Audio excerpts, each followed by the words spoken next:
visit www.ignou.ac.in. Thank you.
Hello learners, I am Dr. Manish Kumar Bhardwaj from School of Engineering and Technology of Ignou. As you remember, we were discussing about the sewage and sewerage systems. In this series, today I am going to discuss with you the source and flow rate of sewage.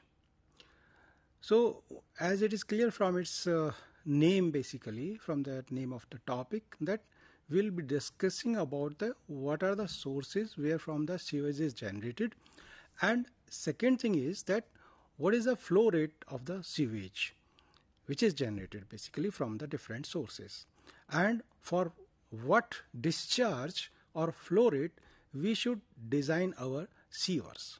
So this is the importance of this topic actually. So it is very easy if you think that whatever water we are consuming, that is being converted into the sewage. But the thing is that how to measure? It is not so simple because it has lot many factors which are affecting the amount of sewage generated or reaching to the sewerage system basically. When we talk about the water supply, this is very easy, that water is supplied through a network of pipes from the source to the different houses, and that amount is basically fixed. That some quantity or discharge at a fixed rate is coming to your house. There may be little leakages, so if you neglect them because these are very little, so that is fixed basically, you can measure easily. You can say that this much of water is being supplied to the different households. But when we talk about the sewage, it is a bit difficult to basically assess or measure that amount of sewage generated which is reaching to the sewerage system basically. The simplest thing is that you can say that water being supplied is being consumed or used by the consumers basically. Then it is being converted into the wastewater. So simplest thing is that rate at which the water is being supplied, if you say that 150 liters per capita per day into the number of persons, capita means number of persons. So number of persons into the supply rate of liters per capita per day, this should give me the sewage generated. But this is not so simple thing, because whole of the water which is being supplied is not being converted into the sewage or wastewater because of different uses basically. Means ultimately the whole water being supplied, is not totally reaching the sewerage system as a wastewater, because there are different uses. Like if we are washing car, then it is not reaching to the sewerage system. So many other examples are also there. So because of that, this simple formula that the water supplied into the number of persons that they are using basically that water, it is not applicable basically because of many factors. What are these factors basically? These factors may be that different uses of water. Then second thing is maybe that losses in that system, in our sewerage system. Then there may be some, not only losses, there may be some addition, means infiltration of water from the other systems basically, like rainwater infiltrating into that faulty joints. So there are so many factors. So let us see what are these basically and how they are affecting basically the sewage generated. So what happens that when I talk, when I say that it is simply you can calculate that water supplied into that persons, but our dry weather flow, what is that? Dry weather flow? Dry weather flow is the flow in that summer season in a combined sewage system or in a separate system, our municipal or residential sewage basically, sanitary sewage you can say. So that is the dry weather flow. So that dry weather flow varies basically, and this is not simple equation that discharge into that number of persons basically. So as I told you that water may be lost through evaporation, through infiltration or some other reasons basically. So that what the sewage generated is not equal to that simple formula basically. So what is the amount which is being converted into that wastewater? That is generally 40% of the water supplied. So it is not 100% basically, only that 40% of the water supplied reaches to the sewerage system as a sewage or the wastewater basically. In well-developed areas, this amount may be large or high. Why?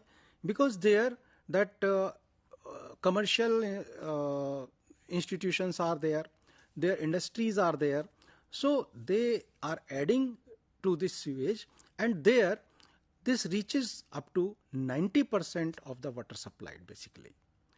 So that way there is a variation.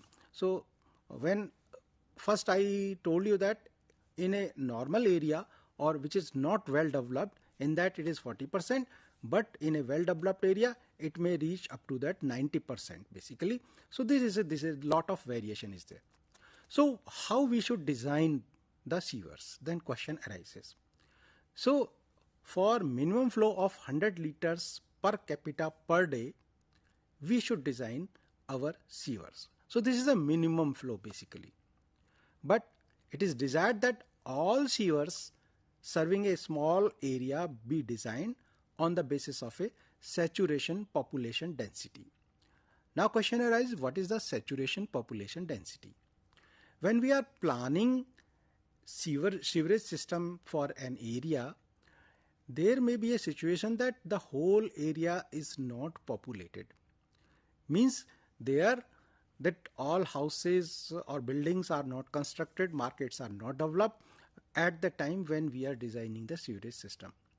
But we should not cater to this amount basically, rather we should design our sewerage system for the population when the whole area is developed, all buildings are constructed, all persons are living in those buildings basically. So that population will be the saturation population basically, saturation population density. So for this means the maximum number which may be there in that area, keeping in view that we have to design our sewerage system.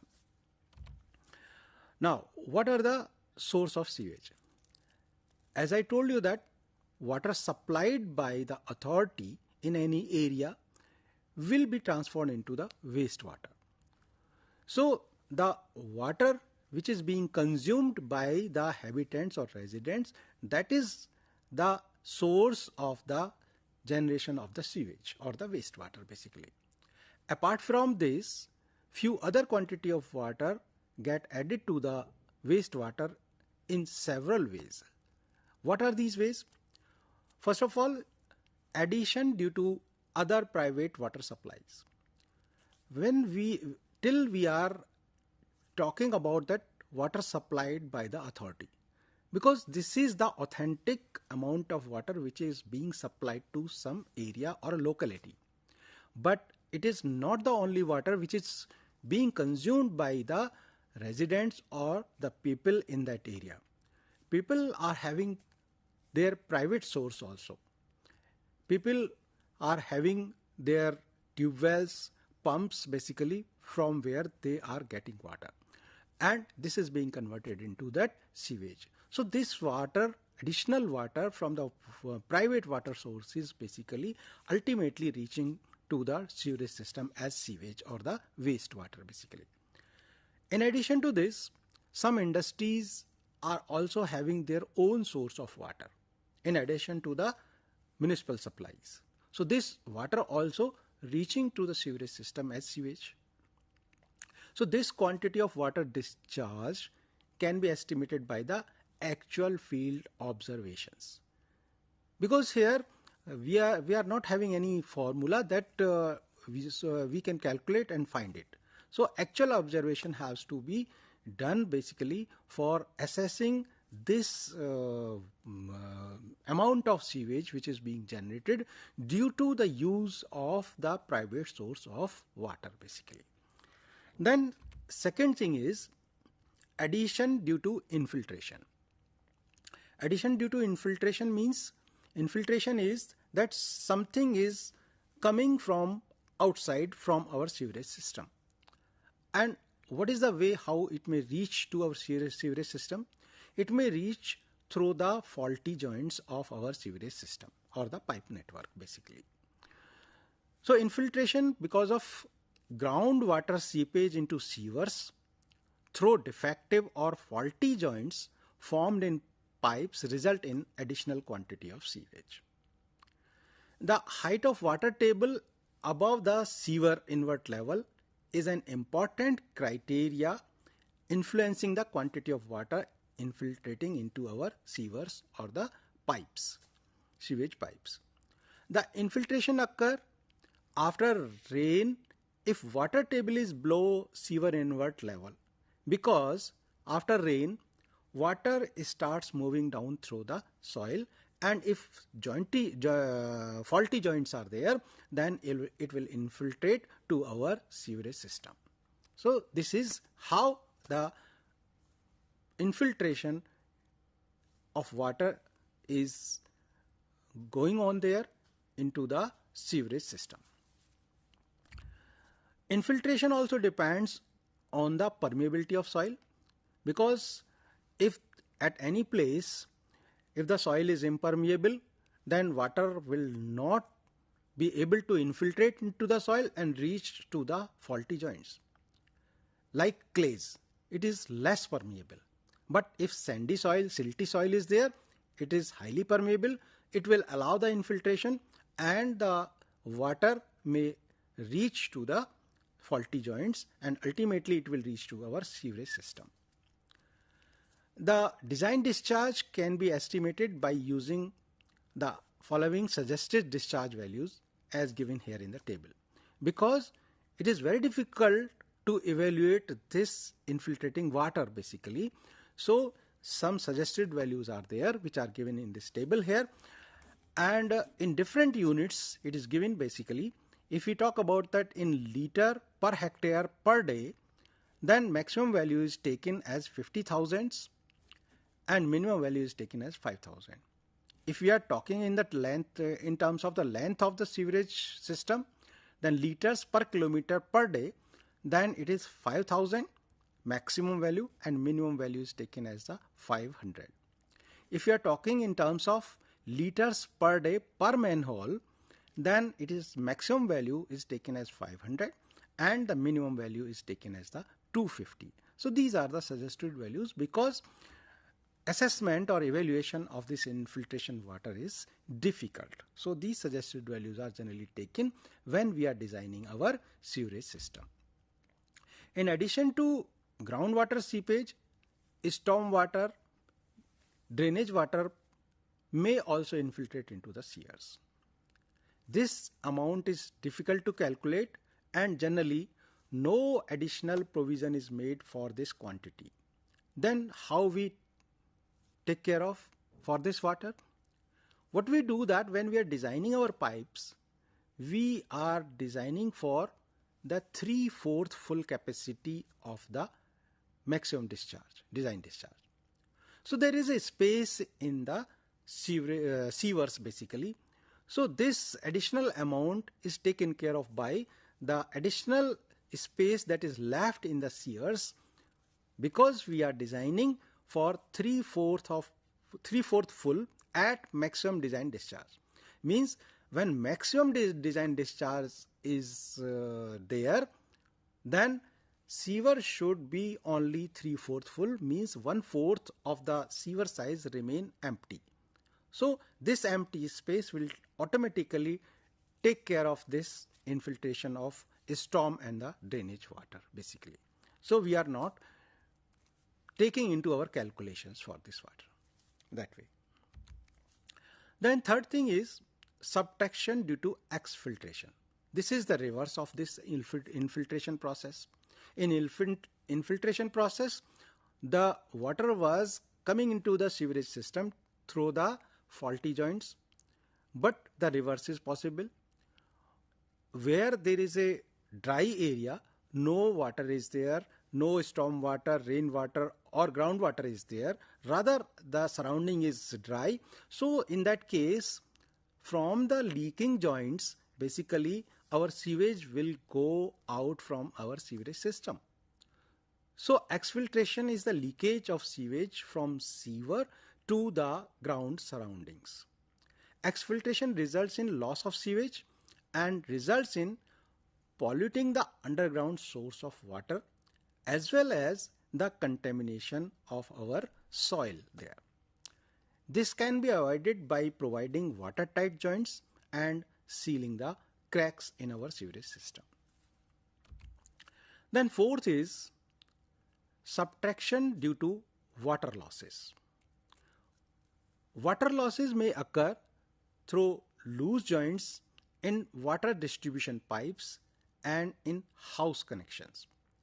Because when we are talking that sewage is generated by the use of the supplied water. So if in supply of water, if there are some leaking joints, so whatever water we are supplying on theoretical basis, that from source of supply of water we are sending 150 liter per capita per day.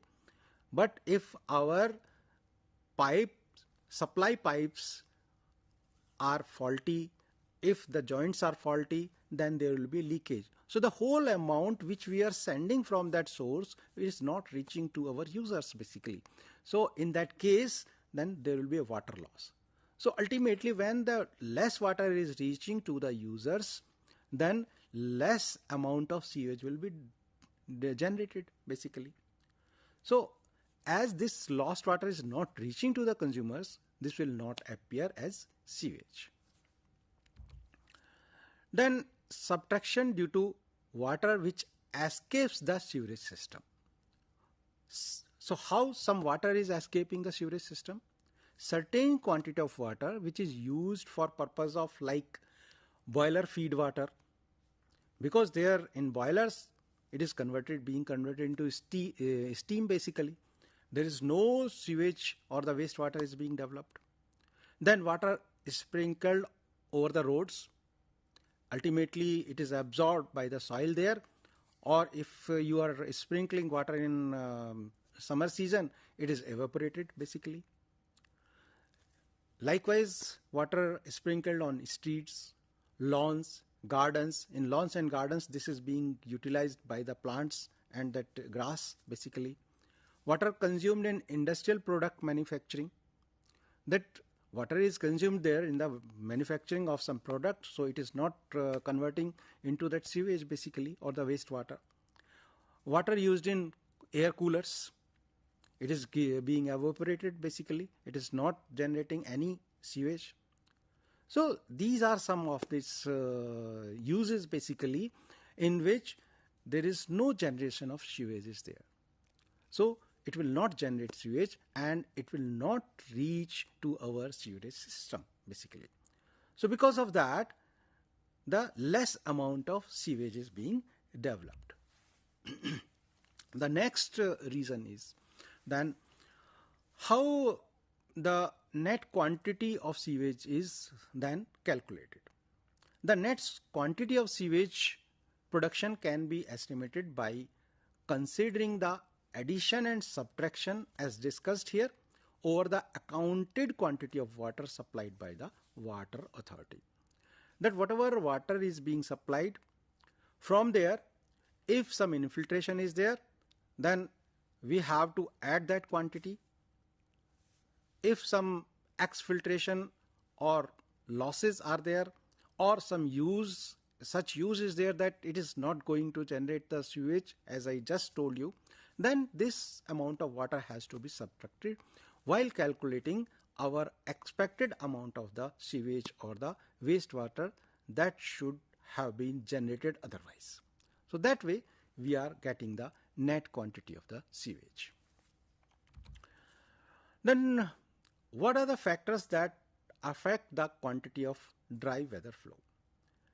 Dry weather flow depends upon the factors such as rate of water supply, infiltration and exfiltration, population growth, type of area served. So rate of supply and infiltration and exfiltration factors I have already discussed. Population growth, how it is affecting basically that as the population will grow, more consumption of water will be there, so more amount of sewage will be generated.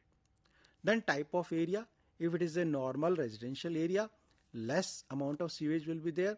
If it is a developed area, then some industries, commercial centers will be there, which will add to our generation of the sewage or the wastewater basically. So these are the factors which affect the dry weather flow, and how do they affect, I told you.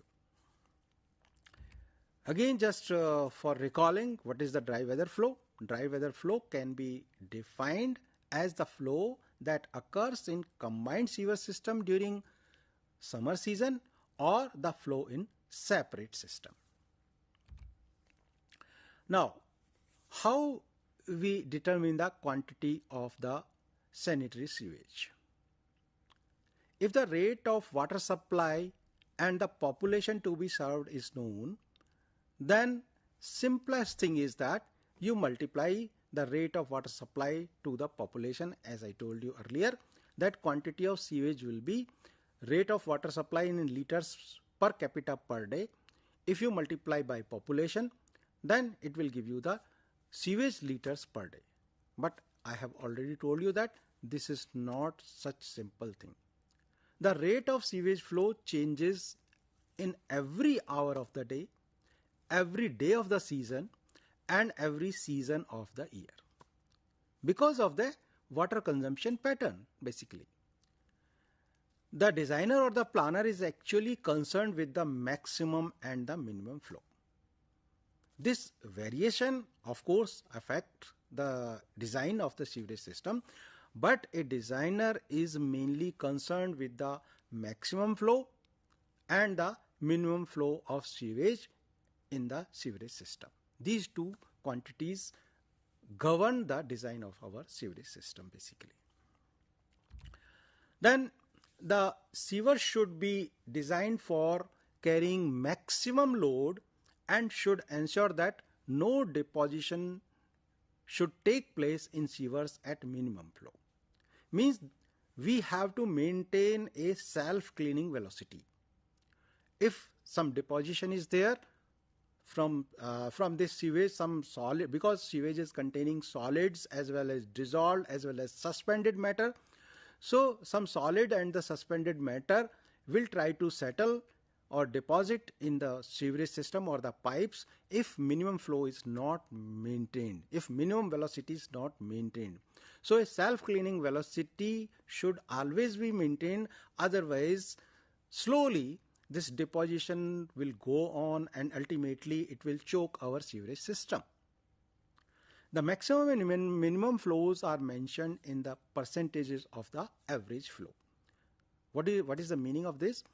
That we find an average flow and the maximum flow and the minimum flow are then represented or mentioned in terms of the percentage of the average flow.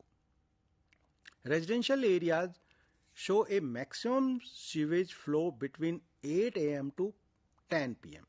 because there at that point of time the maximum water utilization occurs in the residential areas. This value falls down and reaches minimum between the 1 p.m. to 4 p.m. because during that water usage is minimum. Then again in the evening this rate of flow again rises because again the lot many activities in which water is being utilized occur in our households.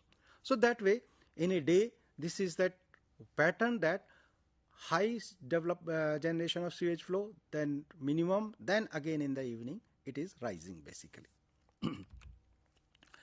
So for this there are formulas that how we evaluate or estimate the maximum discharge. There are two formulae basically.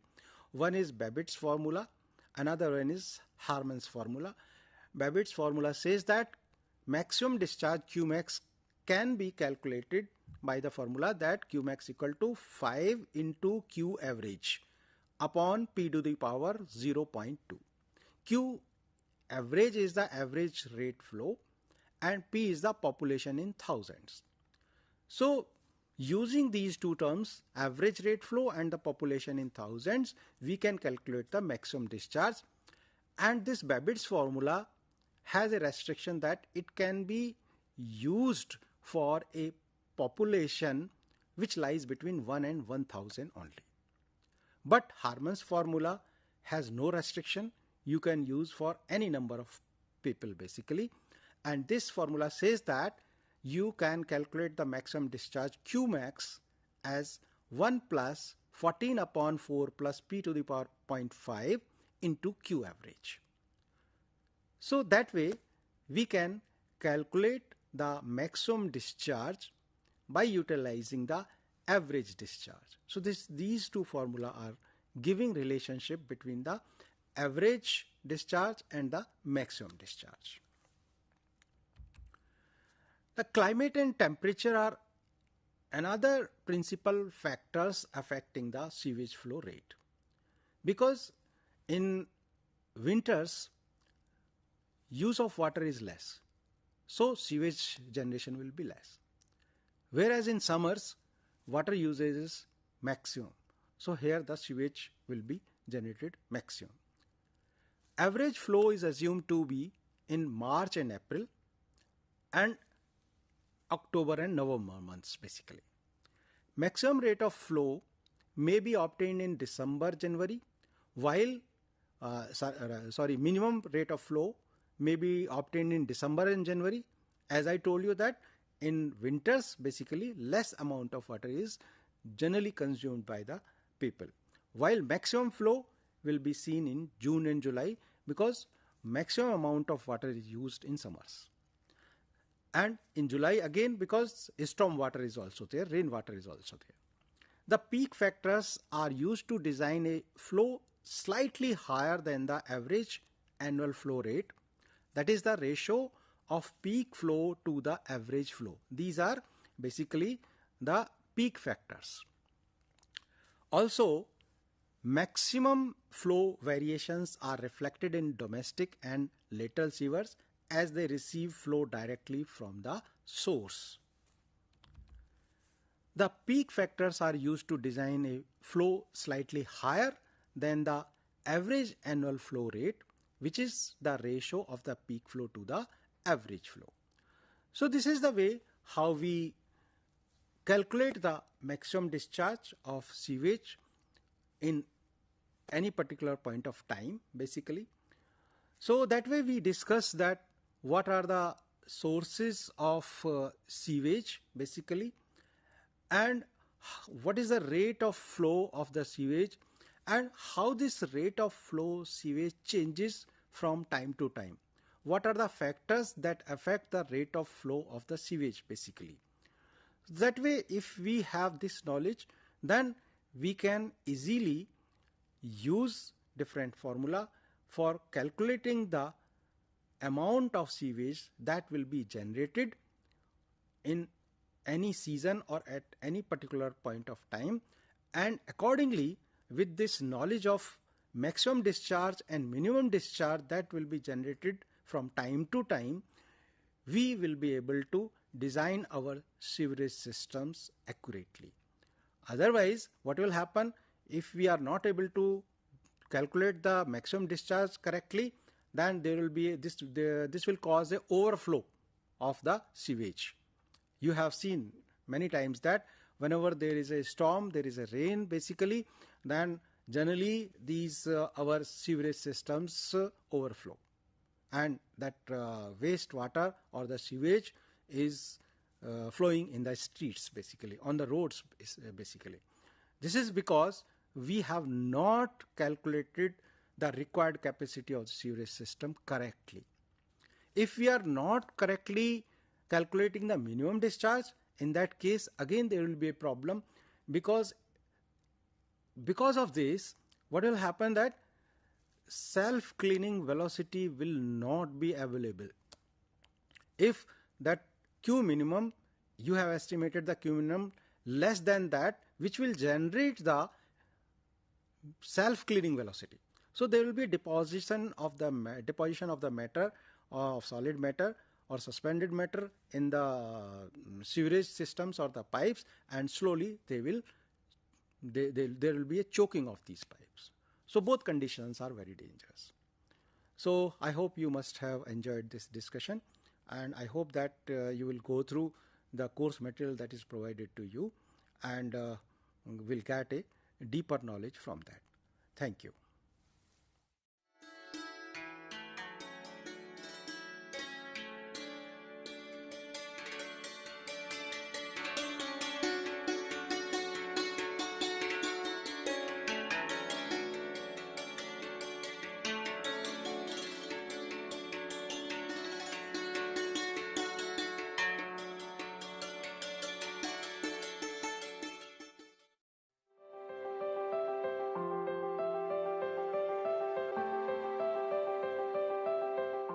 Are you interested in television journalism or radio journalism or online journalism? Or do you want to learn with the flexibility of open learning? Or if you are a working professional, wants to enhance your knowledge and skill with certification in the field of electronic media, then School of Journalism and New Media Study Ignou offers PG Diploma in Electronic Media for you. This program includes audio and audio-visual program production for radio, television and online platforms. Here are some important details about the program. We have total 8 courses of 32 credits, 6 theory courses, 1 practical and 1 project. Eligibility: bachelor's degree in any subject. Minimum duration 1 year, maximum 3 years. Medium is English, but the students can write their examinations, assignments, practical and project in Hindi also. So if you are interested in television, radio or online media, please come and join Ignou's PG Diploma in Electronic Media.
Hello learners.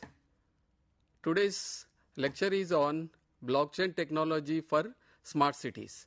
So presented by myself, Professor N. Venkateshwarlu, Professor in Mechanical Engineering from School of Engineering and Technology, Ignou. So learners, we have learned about what is blockchain technology, what are its applications, how it works, all these things we have learned. So now today we are going to learn about the applications of blockchain technology in smart cities. So it is actually students, this is for the Diploma in Smart City Development and Management Program as well as Certificate in Smart City Development and Management Program. So the learners, both the learners, you can listen, you can ask any type of question during the session or after completing the session. Whatever the doubts if you get, then you can mail me or you can ask also through my WhatsApp number. So the learners, now we will go for learn about the blockchain technology for smart cities. So introduction, there are certain key aspects that define a smart city. These key aspects are smart healthcare, smart grid, smart transportation, smart supply chain management, smart government, smart home and smart education. These are the main aspects where in the smart cities where the blockchain technology is required, because wherever the smart is there, there is a the chance of attack by the cyber attacks are like that. So for that, to avoid all those things, the blockchain technology helps. A smart healthcare is a smart city, uses a lot of Internet of Things devices and therefore are vulnerable to cyber attack. Blockchain technology is a very much essential for the security of healthcare system. So here what does it mean? So any healthcare system, it is we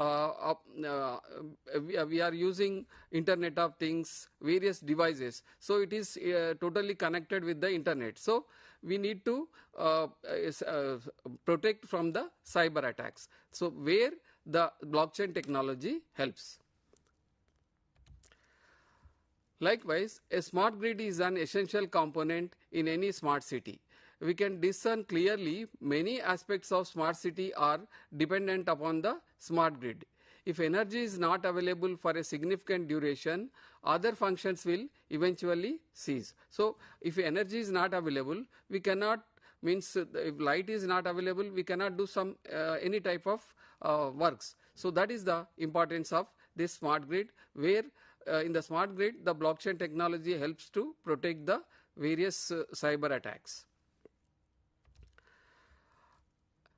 The smart grid is a very essential part of a smart city, as consumers are becoming prosumers and a lot of distributed energy resources are becoming part of the grid. The existing energy market will have to shift towards a transactive energy market. Like electric vehicles will be the part and parcel of any smart city. Charging of electric vehicles using distributed energy resources are crucial. Apart from that, location of charging infrastructure and payment to charging stations in a decentralized way using blockchain technology will enhance a lot of efficiency in smart city. A smart supply chain using blockchain technology can bring full end-to-end visibility for the customers. Other aspects in a smart city like smart government, smart citizen and smart home are very much essential, and blockchain can utilize to bring transparency and immutability of information, apart from addressing various security related issues.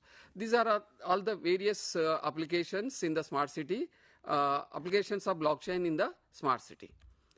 So first of all, you heard about, I think, various aspects of the smart city. Now, what are the objectives we are going to learn after studying this unit or after listening to this video lecture? So, which are you can able to appreciate applications of blockchain technology in smart healthcare, understand the applications of blockchain technology in smart grid,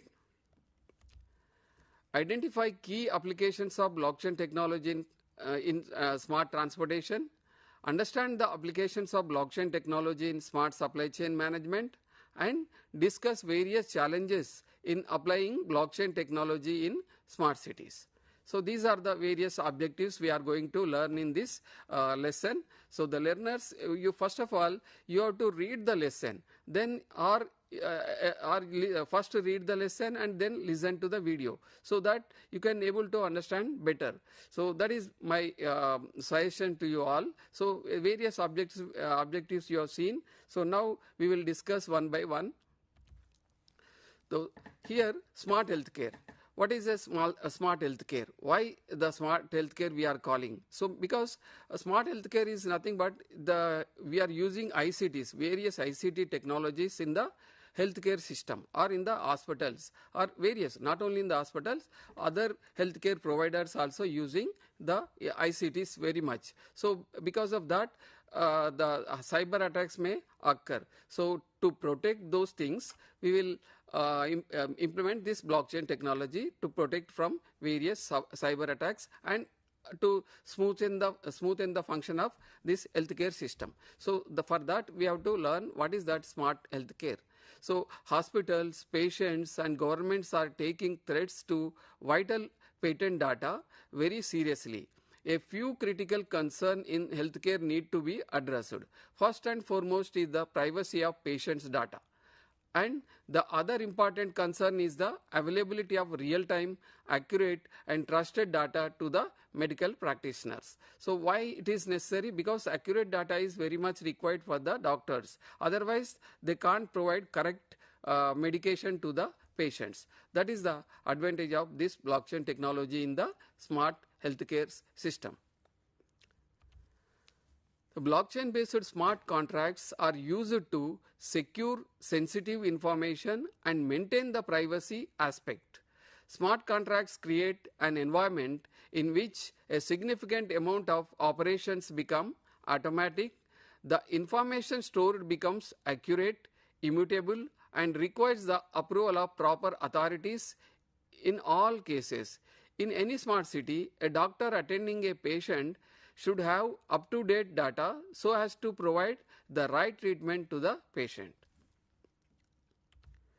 So applications of blockchain technology in healthcare. So there are various applications in the healthcare sector itself, the blockchain technology, where electronic health records maintenance, because records of each patient has to be maintained and it should be secured.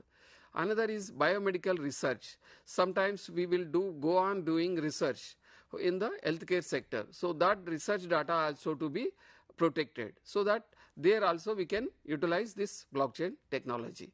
Then health insurance and insurance policy also nowadays there are so many insurance companies are coming. So for health insurance also it is very much required. So to protect that data, there also one data is very much important. So that in that healthcare insurance also we utilize this blockchain technology from protecting from the attackers. Then remote patient monitoring. So remote patient monitoring means you can say the doctor is sitting somewhere and patient is sitting somewhere and the medical staffs are somewhere, but all these are connected through internet and which can be monitored. The patient can be monitored efficiently by utilizing this blockchain technology without any you can say that by using blockchain technology there won't, suppose a doctor is given a prescription and the prescription the patient he will send to the what you can say that medical shop, and medical shop owner after seeing that the proper medicines will be distributed to the patient, so that everything will be transparent. So the doctor will see and doctor will approve, and then immediately the patient will see. There is no need to again and again showing the medicines to the doctor. So that is because he is away from the doctor, the patient is away from the doctor. So to monitor the patient efficiently, this blockchain technology will help in monitoring correct information, correct data, so that the patient will be treated properly. Then remote patient monitoring is is a healthcare delivery method that uses technology to monitor patients' health outside of a traditional clinic setting. In remote patient monitoring, patients are monitored through wearable devices like insulin pumps, and data pertaining to health readings is transmitted for diagnosis and treatment. Even for checking or testing also, this remote healthcare system can helpful. Then as remote patient monitoring is growing across the globe, secure transmission of health related data is increasing. It is important to prevent access to these vital data from falling into the hands of unauthorized and unscrupulous elements.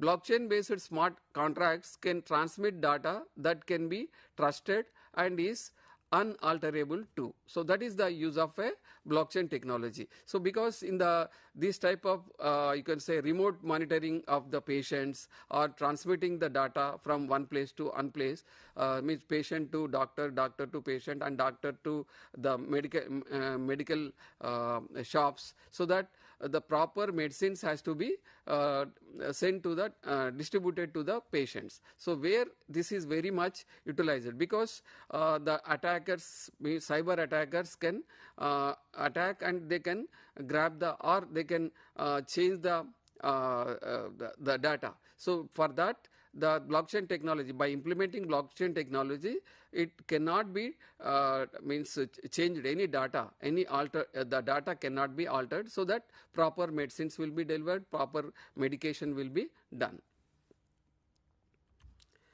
A blockchain based smart contracts remote patient monitoring system is as shown in the figure 1.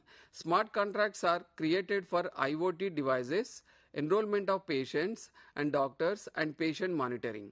So vital data are continuously monitored, and in case of any deviation from set parameters, the health center will alert the doctor and patient.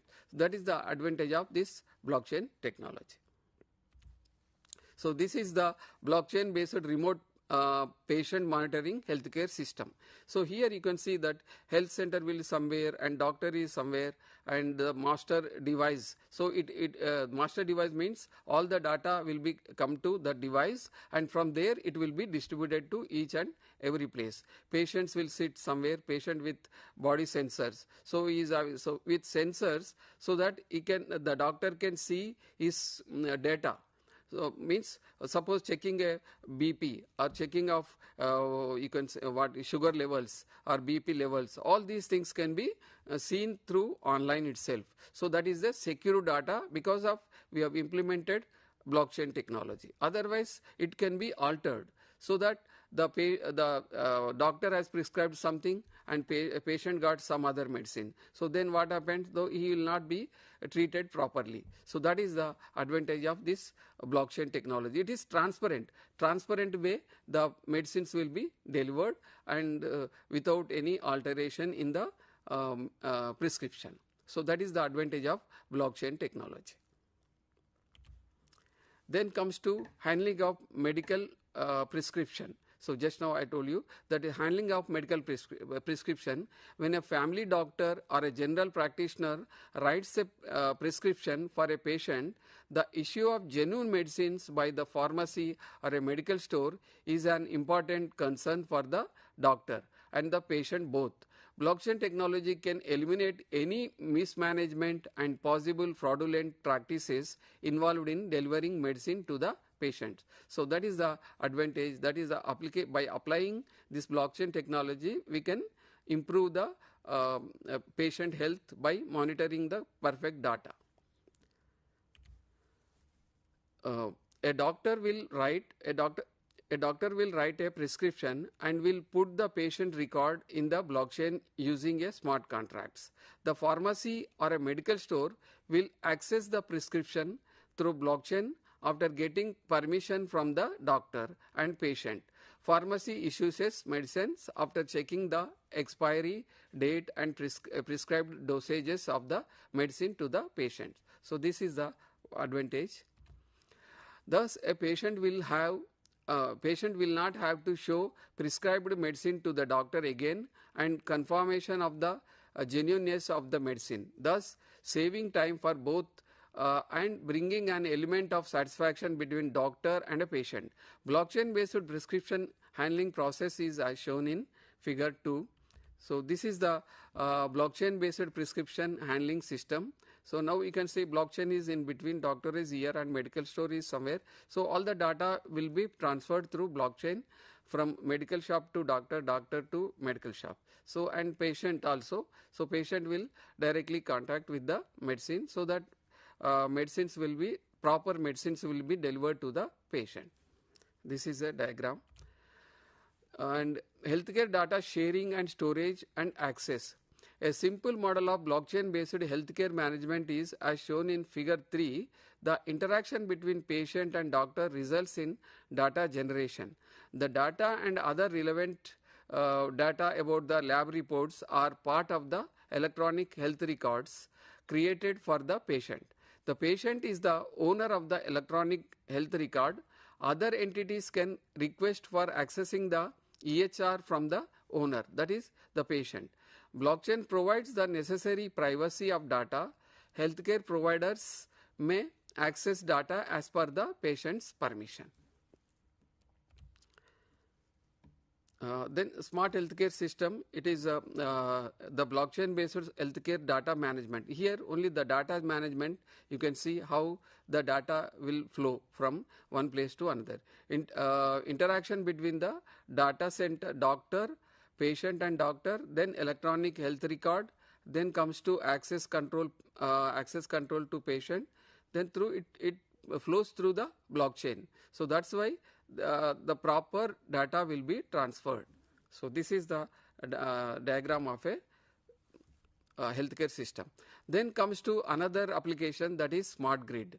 So smart grid also very much important in the smart cities, because nowadays various energy resources are utilized in the cities, because only thermal power plants, the power generation is very limited. So because of that, nowadays renewable energy resources are come. So all those renewable energy resources and the thermal all will be pooled and through this smart grid technology. A smart grid performs 3 important tasks: modernization of power systems, empowering consumer to use energy smartly, safe and secure integration of renewable energy resources. These are the main important works done by the smart grid. What is the meaning of modernization of power systems? Automation, remote monitoring and control and self-healing designs are at the center of the modernization of power plants. How consumers can be empowered, information is the key here. Consumers must know their energy consumption patterns, cost of the energy, alternative options of the energy they can use. Given this information, consumers should be able to take decisions of their own on using the energy of their choice at different time intervals. Further, the integration of renewable energy resources is a challenging task. If renewable energy resources happen to be variable in nature, like wind energy and solar power, grid balancing needs to be taken into account. So this is the application of the smart grid. Thus, it can be seen that the smart grid makes energy infrastructure safe, secure, reliable and resilient. There are many aspects of the smart city. Some of these are smart healthcare, smart grid, smart transportation and smart supply chain management. We can discern clearly many aspects of smart city are dependent upon the smart grid. If energy is not available for a significant duration, other functions will not eventually cease. The smart grid is a very essential part of the smart city. These are the various elements of the smart city, which are smart metering, prosumers, microgrids, virtual power plant and vehicle to grid. These are the main elements of a smart grid. Here the smart meter. The smart meter records the power usage of the consumer and communicates this data in a timely manner to the utility center. For a smart meter, it is very essential to collect precise and appropriate data in a timely manner, which includes gathering data, its communication and storage. The smart meter allows the bidirectional flow of information from consumer to utility and vice versa.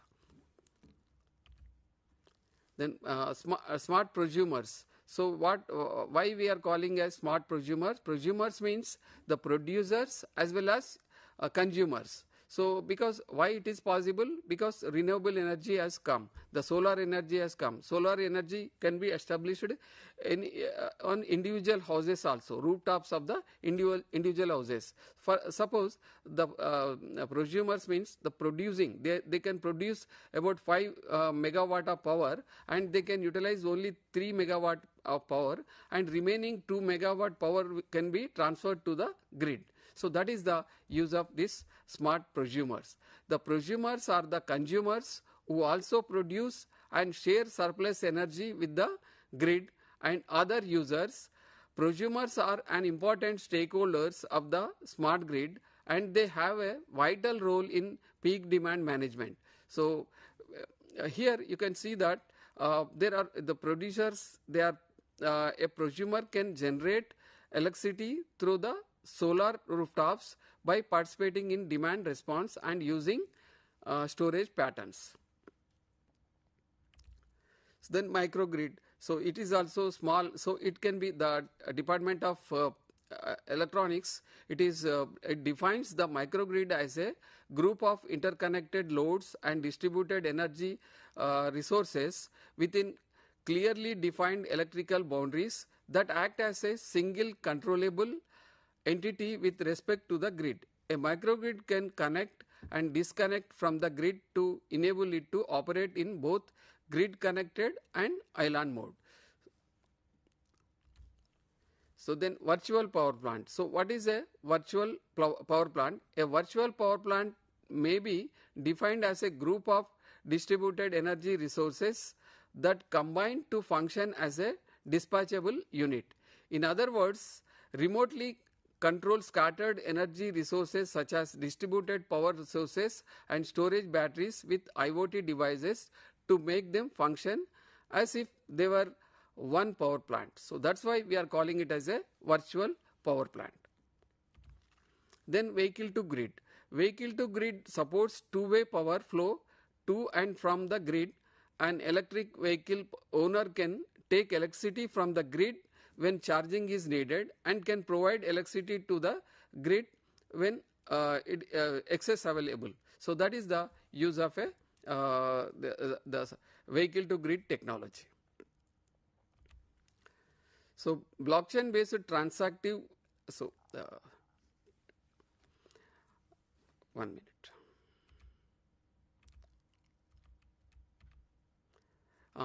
Another important aspect we have to cover.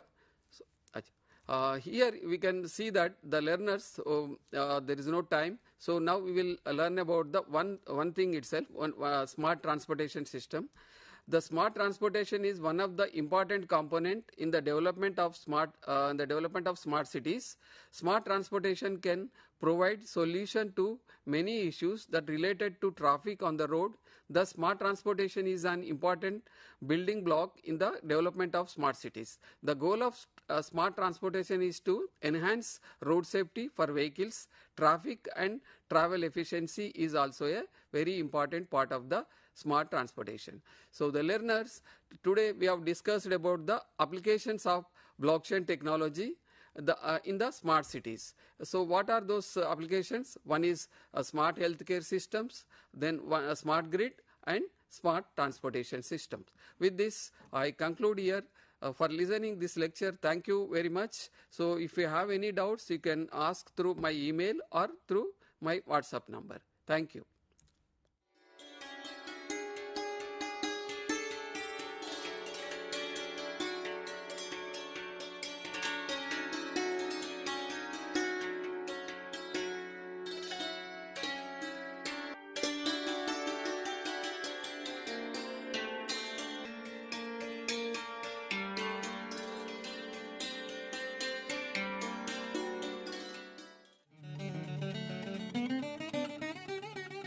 We welcome you to join the bouquet of programs offered by the School of Humanities, the Indira Gandhi National Open University, New Delhi. The Indira Gandhi National Open University, New Delhi is a mega university today. It was created by an Act of Parliament in 1985.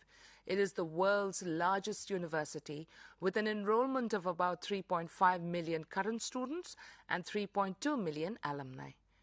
Ignou has also been accorded the highest grade of academic excellence, A++, by the National Assessment and Accreditation Council, or the NAC. Now, during your time at Ignou as a learner, we will help you complete your program of study with world-class printed materials, audio and video programs. We have more than 35,000 academic counselors who will guide you till you complete your program of study. We also provide live interaction with your teachers at the headquarters via teleconferencing mode and live interactive radio counseling besides this, supported by regular TV and radio broadcasts. The School of Humanities was created in 1988, and we welcome you warmly to join any of our programs of study. Ignou degrees, diplomas and certificates are recognized not only in the country but are also very well received across the globe. We look forward to your journey with us, and we welcome you once again.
Hello learners,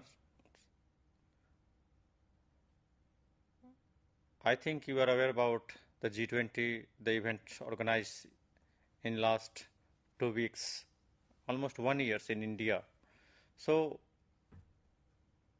look at whatever the importance, relevance of G20 today, why, what is the outcomes, success and failureness of our diplomacy. It's matter for G20 discussions, the Bharat Mandapam.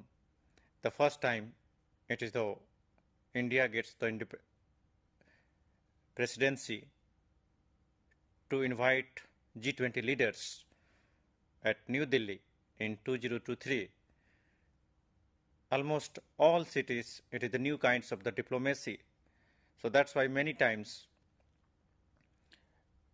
Indian diplomats, foreign minister, prime ministers, quote unquote, say it is not the G20s, it is the elite democracy, it is the people's 20 events in India. So we can say why G20 is important today. If you look at after the end of the Cold War in international politics, a lot of changes, the end of the ideological wars, one superpower, that is the Soviet Union's already break off. The world is leading through the new world order. That is the Americans' design of the world order. Then worlds also move towards multipolar worlds, unipolar to the multipolar worlds. So new era of reforms, liberalizations, globalizations and others impacts. That's why the emerging economy, the forms G20, it is the groups that decided how to attract the markets, investment, economic connectivity to each other, how to cooperate each other in the different spheres of life, different aspect of the country's life except defense. So let's see what is the importance, what was the successful achievements, then outcomes of the G20 in India. Look at this picture. It symbolizes India's historical culture, civilizations. It is the place where Bharat Mandapam was located. It is the Pragati Madan that located in Delhi. So these symbols reflected the ideas, the values of India. That's why G20 committed to the one earth, one family, one future. It is the pictures reflect itself, the achievements, what grand events was there in the Delhi for the last week for the 3 days. Here, most of the leaders of world powers and including IMF, World Bank, many international organizations, presidents, including European Unions, also arrived to attend this meeting. This is the reflections of the G20 events in India, where most of the delegates, prime minister and presidents sit together and discuss the Vasudhaiva Kutumbakam, what is the relevance, what is the achievements, what about the cultural value of India, how to reflect in the Indian world society from India to the world. So this is the message from here. So that's why I say after the post-Cold War, it was the new achievements of the emerging economy to clubbing each other for cooperations. It is the India's 2023 presidency that's whole objectives is surrounding through the Vasudhaiva Kutumbakam. One earth, one family, one future. The whole diplomacy of G20, the events organized in the last 1 year in the different cities, different places, different institutions, to collecting ideas, exchange of ideas with the foreign delegates in India. The meaning, the sense of the Vasudhaiva Kutumbakam. If you look at the historical introduction of G20, why G20 is there, what is the relevance and its importance today in the era of globalizations, or we can say the new world order after the post-pandemic, the COVID-19, why G20 is there and what is the relevance in the multipolar world. You know, there is an ongoing war in Ukraine. There is a Russia and Ukraine war crisis is there. Conflict is there, war conflict is there. Despite the facts, India achieved its goal. So we can say, if you look at the roots of the G20, it is the club of countries that meets to discuss global economic and the political issues. If you look at the whole geographical conditions of the G20 countries, it is the 85% of the world economic output and the 75% of the world trade belongs to the G20 countries. They contains 1/3 of the global population also. G20 groupings, we can say collateral international forum to deal with the global financial crisis, especially post 1999. The forum for encounter the responsibility of confronting significant large scale crisis and emerged after the end of the 1 decade after the end of the Cold War. It is the diplomatic platforms. We can say that in this event is unique and very successful in the Indian perspective. It is the India is the emerging power in the international relations today, in the global politics today. So we can say it is a grand diplomatic arrival on the world stage and oasis of ideas. G20 was the first to kind summit in India's diplomatic history, bringing India to the center of the focus when the crisis every sport over the world affairs, India scored apparent diplomatic success, convening a series of meetings over diverse themes at the pan-Indian scale.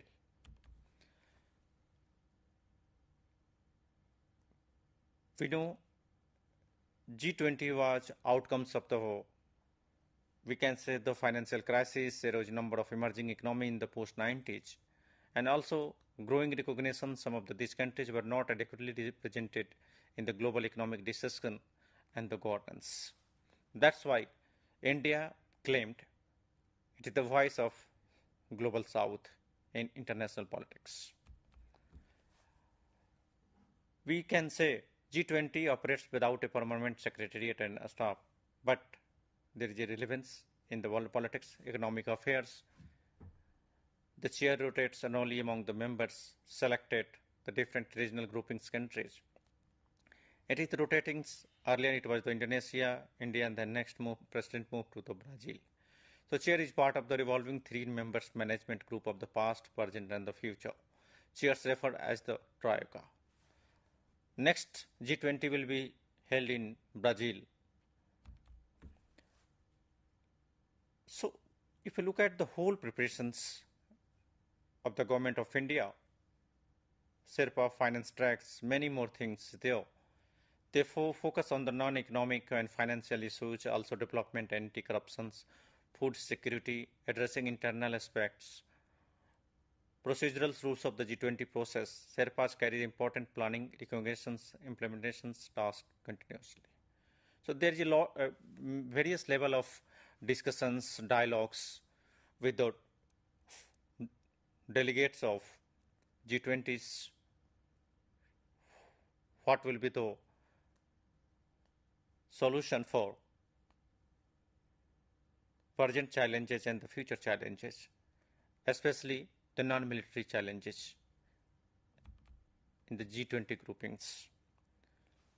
So whatever the idea today of the G20 is the most important today for the discussions why financial and economic and trade cooperation is important today. Because we know the post-90s, India and other countries, especially China, Brazil, South Africa, they are the emerging economy. India especially, largest democracy in the world, so the first time reflected its values, ideas, diplomacy, and also expose whatever the objectives of this country, not the today, the Vedic times, that is called Vasudhaiva Kutumbakam. The real essence of or real sense of the Vasudhaiva Kutumbakam belong to this event, that objectives, no attachment, no detachment, no discriminations on the policy levels, especially we say in the part of democracy. If you look at the second part of the G20, whatever the structures, the institutions, the participatory by non-members, yes, the presidency also invite some of the prominent head of the institutions like IMF, World Bank, UN, OECD, WTO, Financial Stability Board, many more there, ASEAN's, African Unions. These times, India invited the head of African Unions and also of additional G20 plus 1, G21, the inclusion of African Union as a part of G20 as also part of the voice of a stronger voice of the global south. If you look at Bharat Mandapam, what is the sense, what is the context, why it is important, why it is the Bharat Mandapam? Yes, it is the essence of this land, the beauty of our culture, diversity, our democracy, freedoms, liberty, equality, and the justice, whatever the notion of the democracy, that's showing the essence for the Bharat Mandapams. The New Delhi summit, the group of 20, may be remembered by the historians by the variety of the regions. The summit was preceded by the 200 events held in the different part of India, turning into Indian presidency into the people's presidency. This is another symbols of Indian culture that reflected the core values of Vasudhaiva Kutumbakam in Indian politics, diplomacy, inviting the foreign delegates to discuss the essence and showing the ancient culture, expose the Indian ancient culture to them.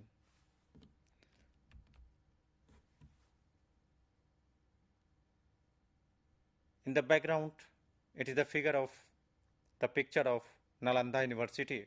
The ancient times, it was known for the ancient university.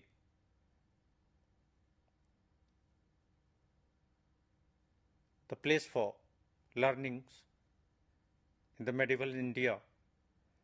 So this picture showing the most of the leaders with the Indian president and the prime ministers. The photo shoot is there. So that exposing India's powerhouse that time, the knowledge of power, the Nalanda University. Yeah, it is the Crown Prince of Saudi Arabia, MBS, most of the leaders or all the head of the G20 countries. They visited there. Prime Minister welcomed them.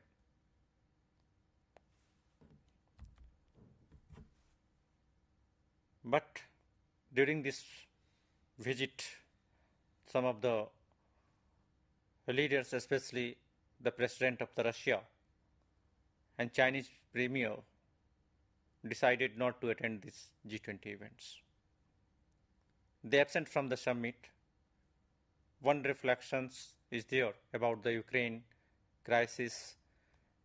Ukraine cast on the dark shadow on the negotiations for the consensus on the outcomes of the documents.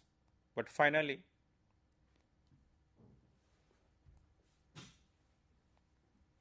Russian foreign ministers attended this G20 summit along with Prime Minister of the PRC, People Republic of China, who was the part of the delegates here in the absence of the Chinese President Xi Jinping. All have the consensus about the New Delhi declarations.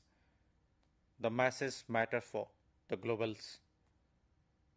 politics, the masses importance for our democracy, the masses importance for the voice of the global south. So we can say this grouping meant for the first ever expansions admit the African Unions as the member. Finally, proving all the pessimists wrong, Sherpas leaders led by the India managed pull off diplomatic coup, drawing global admirations for substantial New Delhi declarations. It was backed by the 100% consensus. Yes, there is some apprehension in the mind after the Bali declarations the last year, because there is quote-unquote mention about the Ukraine crisis, the war between the Russia and the ongoing war between the Russia and Ukraine. But here, India not invited Ukrainian president to attend or through the hybrid mode to address these G20 meetings. A lot of concerns from the European Unions, there is some pressures from the United States and Russia. Despite the facts, India was not ready to any political use of this platform for the political advantage or disadvantage against our favor for the Ukraine as well as the Russia.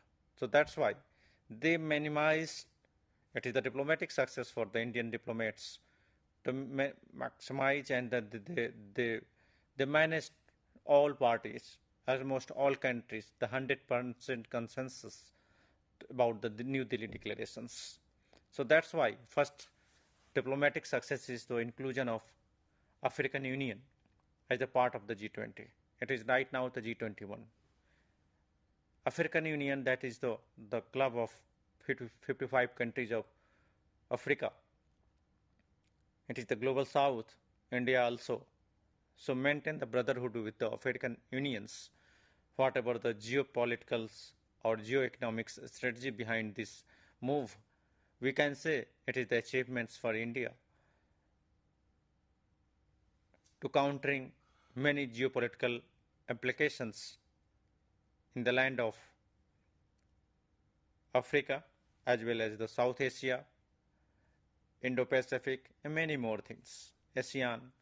So that's why it is important, the induction of African Union as a part of the global south in the G20. That's why the Indian diplomats manage it as the 100% consensus. 100% consensus about the declaration of G20.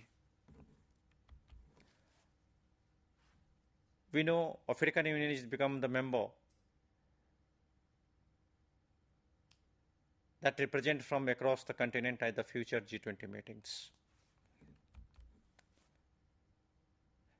If you look at the whole history, diplomatic discussions, dialogues, right from the beginning of its presidency, India chose to insulate the G20 from the pressures generated by the war in Ukraine. G7s and other things. If you look at what is the major political and diplomatic success at the India's presidency at the G20 2023. Yes, there is some success, diplomatic success. The 18th G20 summit produced the New Delhi declarations, leaders' declarations, India's building up to the summit.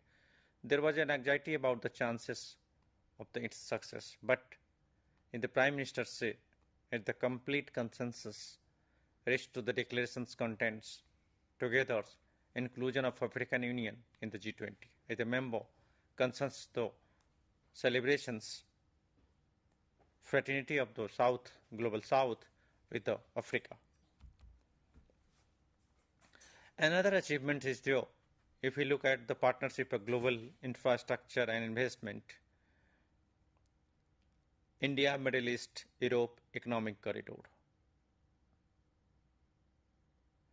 India, Middle East, Europe Economic Corridor. It is the new geopolitical pipeline, or we can say the new geopolitical economic setting for emerging economy, connecting corridors from the India to the Europe. Some analysts say it is against the Chinese initiative of Belt Road initiatives to counter. Yes, it is sure the new agendas, new approach for the energy security as well as the connectivity.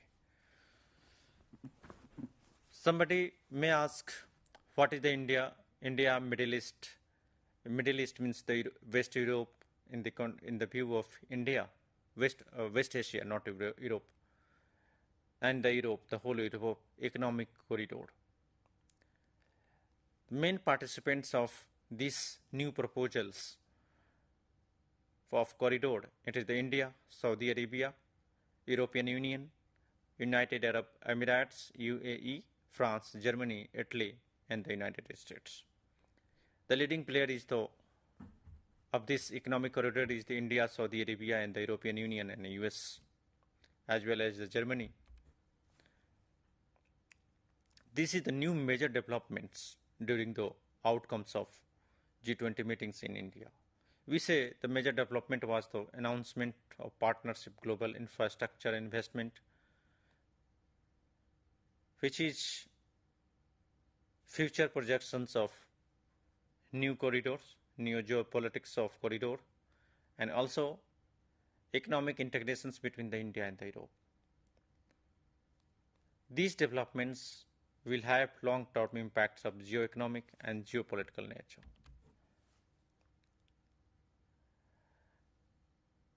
There was also one of the signing of Memorandum of Understanding on the India Middle East Europe Economic Corridor IMEC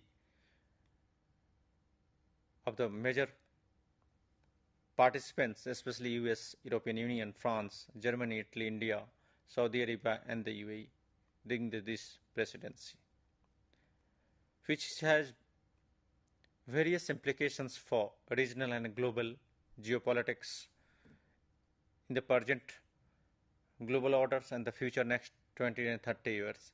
But its success depends upon not only India, the next diplomatic move of Saudi Arabia and the UAE. Then United States interference in the West Asia as well as the South Asia. Let's hope for the West. We say it is underlines for the US is willing to engage in Arab world. Europe is assisting considerable attention to the regions. India is ready to dependable partner for the energy security. IMEC is perceived as the counter for the China Belt Road Initiative in the regions. So maybe it is the satellite of the Western isolation of Iran and indicates towards the warring tie between the Saudi Arabia and Israel. These corridors includes railway line that will provide a reliable, cost-effective cross-border ship-to-rail transit for goods and services between India, UAE, Saudi Arabia, Jordan, Israel, Europe, while Arabia, Jordan, Israel, supplementing the existing maritimes and road transportations. There is a three connectivity is there: corridor, economic corridor, road infrastructures, road transport, plus maritime security. Railway link will also have electricity cables, high-speed data cables, and the hydrogen pipeline for digital connectivity and the green energy export respectively. We say whatever the West Asian Middle East energy security, Ukraine crisis lead to disruption of energy flow up to the Europe. As per international energy agencies, European unions might to face potential shortfall. That's why India and as well as the European unions is not looking for depend on the whole Russia. So this is the another pictures reflected the whatever the success for these corridors. Another is the Global Biofuels Alliance is there about grouping for countries including US, India, Brazil for global partnerships. Global biofuels, Bangladesh Prime Minister is also here, Brazil's India. In the conclusions, I can say, yes, on the diplomatic levels, it is the achievements for India. Some diplomatic achievements, the successful conducting this G20 presidency, whatever the objectives, the whole motto of linking with the Indian civilizations, the Vasudhaiva Kutumbakam. A major trend at the G20 summit previous month, we say emergence of the global south as a significant factor in international politics.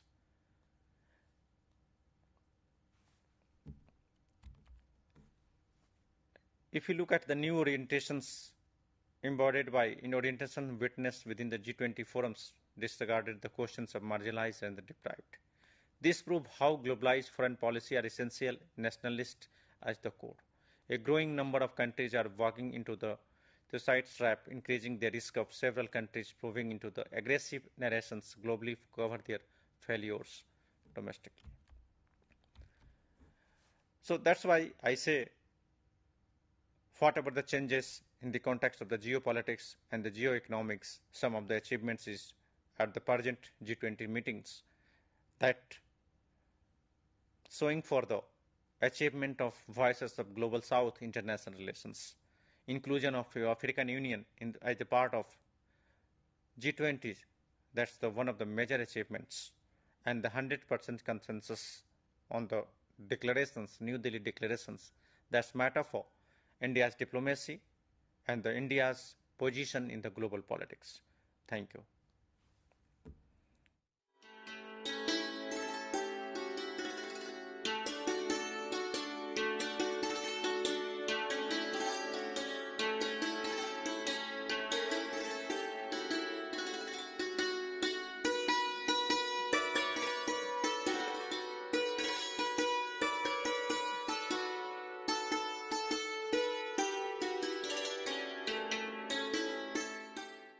You're going to lead with a difference. So how do you lead with the difference? The unique attributes of the university system through which you're going to go for the management program or any other program is the multiple entry and exit. It provides flexible learning where a learner can learn at its own will and at its own pace. It offers multimodal approaches like we have MBA, the normal through the distance learning mode and through online mode. So it has a multimodal approach. It has face-to-face counseling. It offers web counseling also.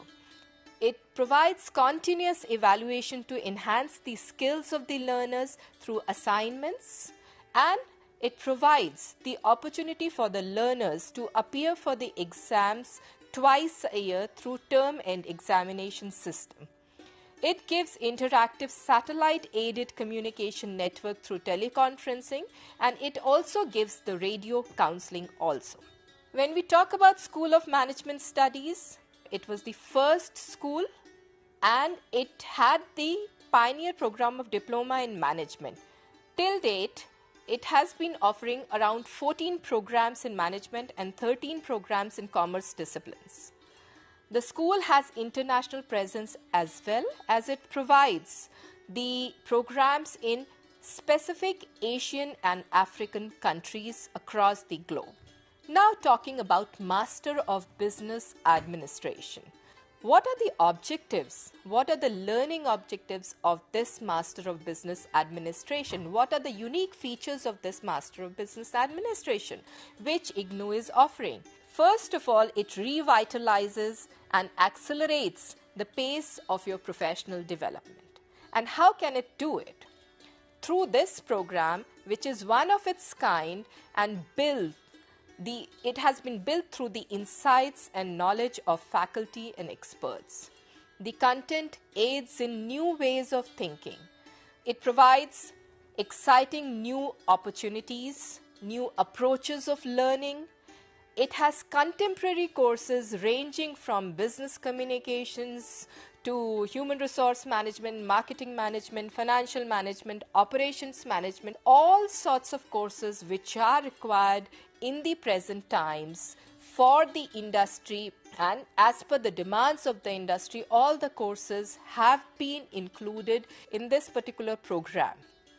It is a uniquely designed program for both the fresh graduates as well as the working professionals, and it is offered pan-India and also in select countries internationally.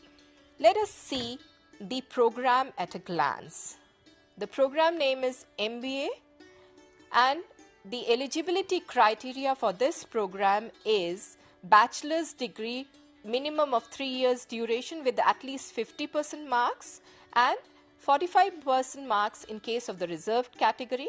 The duration of the program is minimum 2 years and maximum 4 years, and the program fee per semester is 15,500. The structure of the program, the total credits of the program, the total credits are 116 because there is one project course which is equivalent to 2 courses. So it comes out to be 29 courses. Otherwise, technically it is 28 courses. So there are core courses, there are specializations, and there is one project work. So when we talk about the first semester, there are 7 core courses. In the second semester, we have again 7 courses. From the third semester, the specialization starts. In the third semester, you have 2 core courses, 4 specialization courses, and 1 course of project work which is equivalent to 2 courses. In the fourth semester, there are 4 core courses and 3 specialization courses. So whatever the specialization area the student takes or chooses, that particular specialization MBA is offered to the student. If a student wants to exit the program after completion of the specified courses available in the first and second semesters, that is 56 credits if the student completes, then there is an exit option available. the award of postgraduate diploma in management on the request of the student if the student wants to exit. Apart from this, there are 4 stand-alone PG diplomas also, which are a different part. They don't fall a part of the management program. They are the stand-alone diplomas. That is postgraduate diploma in human resource management, postgraduate diploma in financial management, postgraduate diploma in operations management, and postgraduate diploma in marketing management. So these are stand-alone diplomas. So the links available for the student handbook and prospectus of Master of Business Administration. So this is all about the MBA program. Happy learning.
As a result, adult education and lifelong learning have assumed great significance. Ignou, as a national university, has played its role by way of coming up with the Master of Arts in Adult Education program, MAAE. MAAE program focuses on different aspects of theory and practice, policies and programs, as well as research, among other things related to adult education. MAE is a 2-year modular program with multiple entry and exit options. Students who complete first year of the program will be awarded with the postgraduate diploma in adult education. In case they want to continue, they will complete the second year program and they will be awarded with the Master of Arts in adult education. MAE program consists of 10 courses, 5 courses in each year.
Hello and welcome to this program of School of Law. today's topic is meaning and sources of international humanitarian law. And in today's program, I will talk about the basics of international humanitarian law, what is its meaning, and where we can find it. So it is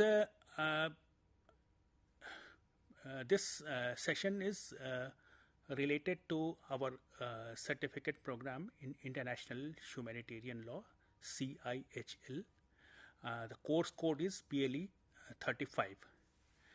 And this course talks about the international humanitarian law, its concepts, the treaties and conventions, and its application in South Asia. So,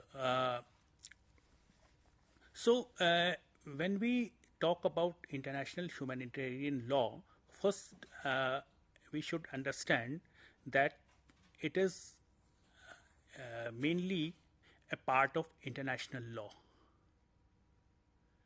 and it was developed.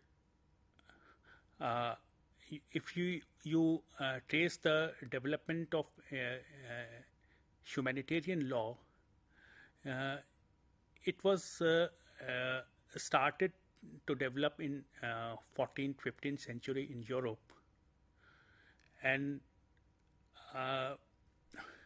major development took place in 1899 and 1907, when a number of Hague Conventions came into existence, and thereafter we see that there are a number of treaties. The purpose of international humanitarian law, as you can see on the slide, is to limit the use of force, and weapons. Ideal situation would be that the states need not have recourse to war, but we know the reality. Armed conflicts continue to take place even today. Our United Nations was established in 1945, and its purpose was to limit the armed conflict, and the objective of the United Nations was to settle the international disputes by peaceful means, and it is reflected in Article 2 of the Convention, various subclauses of Article 2, which says that the state shall settle their disputes by peaceful means, and in exceptional circumstances forces will be used, but this is the ideal situation. The international humanitarian law tries to limit the use of, suppose we can say that it limit the use of war in the context of civilian people, because civilian people are not directly participating in war, and it also limits the use of force, bacterial weapons, nuclear weapons, and biological weapons, and people who are not directly participating in the armed conflict should not be subjected to any kind of torture or any kind of attack, because suppose a prisoner of war, a person who has been captivated, is not directly participating in the hostilities. So and the other non-combatants such as medical personals, people who provide logistics, food, ration, transport services, etc. These people are not directly participating in the hostilities. So these people should not be subjected to any kind of attack or any kind of maltreatment.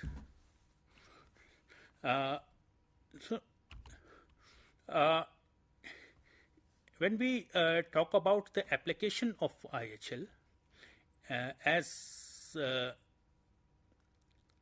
is clear from the discussion so far, that it mainly, because it's a branch of international law, so it mainly applicable in case of armed conflicts between two states or between groups of states. But recent developments, especially developments in 20th century, has shown that the principles of international humanitarian law should be applied in what we say a non-international armed conflict, a conflict where a resistance group is fighting against the established government. Any armed conflict is not covered under international law. Suppose there is a public order problem, or some civilian people are fighting against, they are agitating, or they are running a movement, civilian movement for their rights, or for their some demands, or for against the atrocities. So every kind of resistance against the state is not covered, but the condition is that it should be an armed rebellion, and there is an organized kind of force, and the magnitude of the conflict is such that it cannot be covered, or it cannot be handled by normal law and order machinery. Suppose a rebellion group is fighting to overthrow the government, or armed resistance group is fighting for secession of some part from the state. Or there can be a number of situations. So international humanitarian law is applicable in armed conflict between the states, as well as the armed conflict between the state and organized resistance group.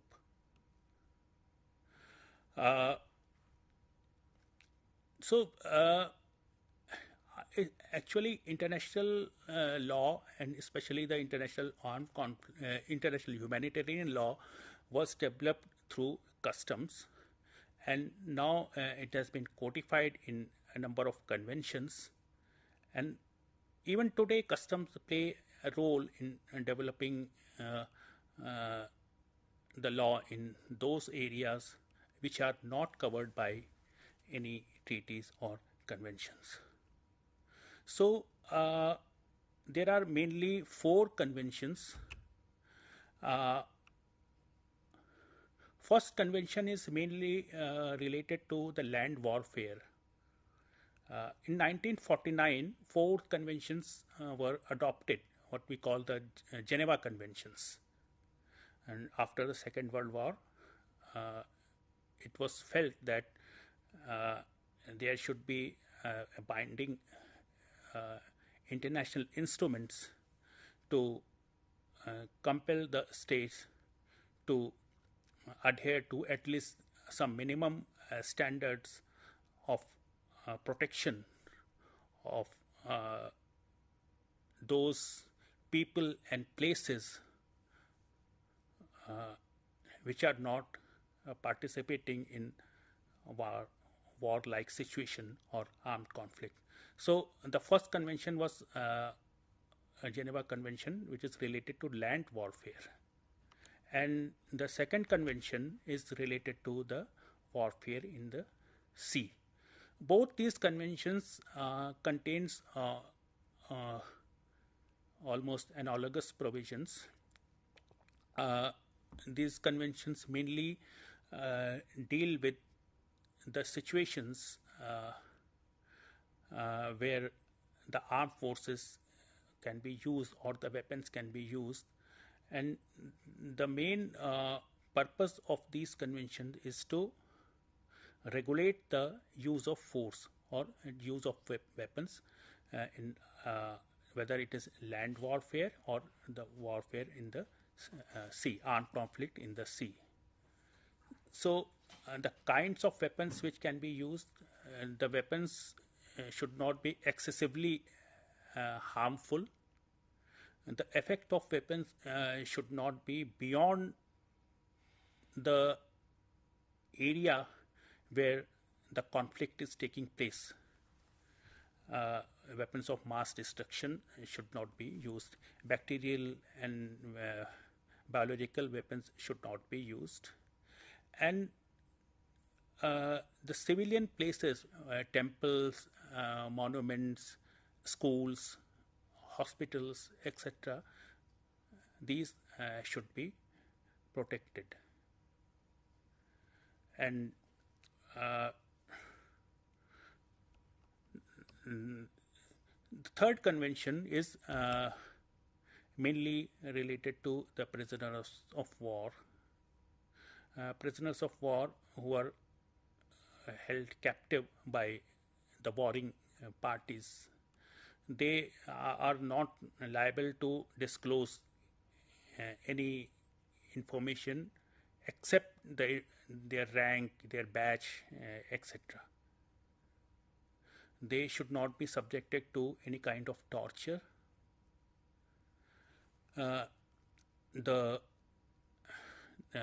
They should be treated humanly in the captivity.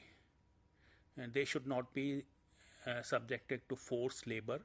However, some kind of work can be taken from them, but it should not be very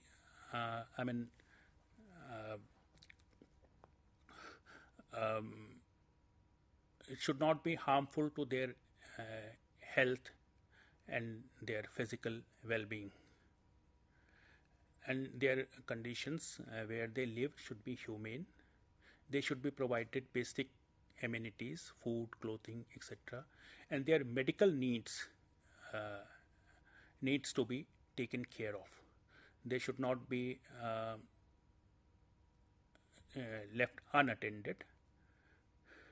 And when the armed conflict ends, it is the duty of the parties to release them as soon as possible. Another convention is related to the civilian population. This is called Convention 7, no, 4th Convention, Geneva Convention. Civilian populations, people who are not directly participating in the war, people who are doing some business, teaching in schools and colleges, students, medical personnel, and any civilian population who are not directly taking place, because armed conflict generally takes place between the militaries of different parties, their armed groups, and the civilian population residing in those areas are not directly involved. They may support these people more emotionally or morally, because without their support, armed rebellion cannot continue for a long time. But at the same time, they are not directly participating. And there may be situations where one party has occupied the territory of another party, another country. In that case also, the civilian population who is under occupation,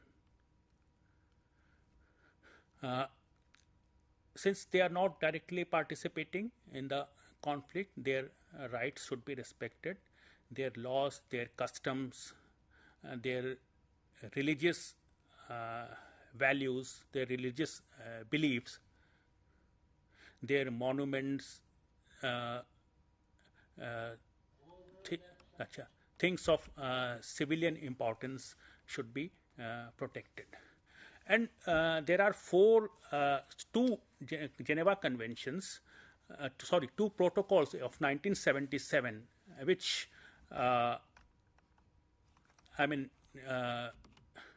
because it was felt that some modification or some addition is needed in the 4th Geneva Convention. So, two protocols came into existence in 1977. One is related to non-international armed conflict.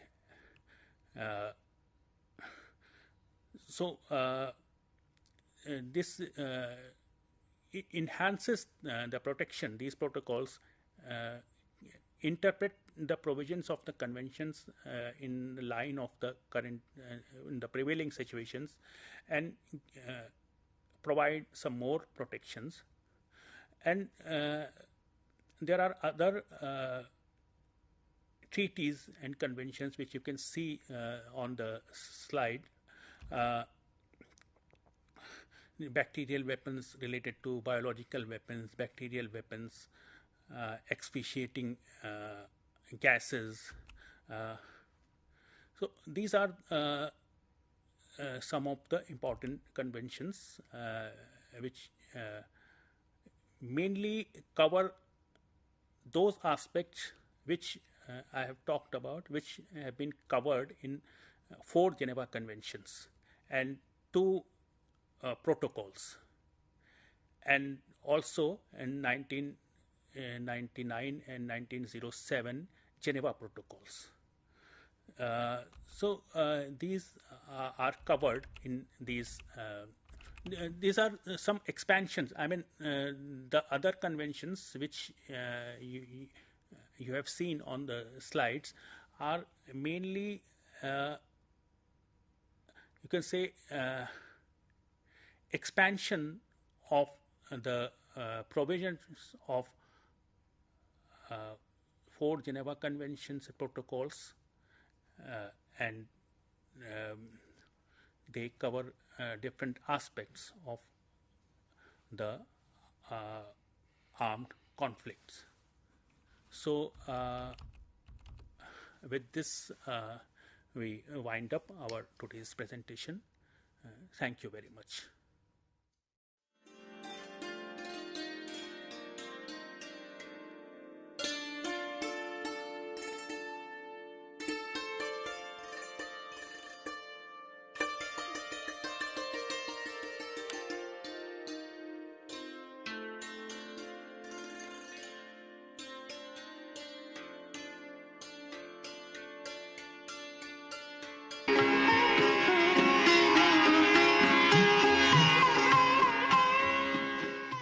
Namaskar and welcome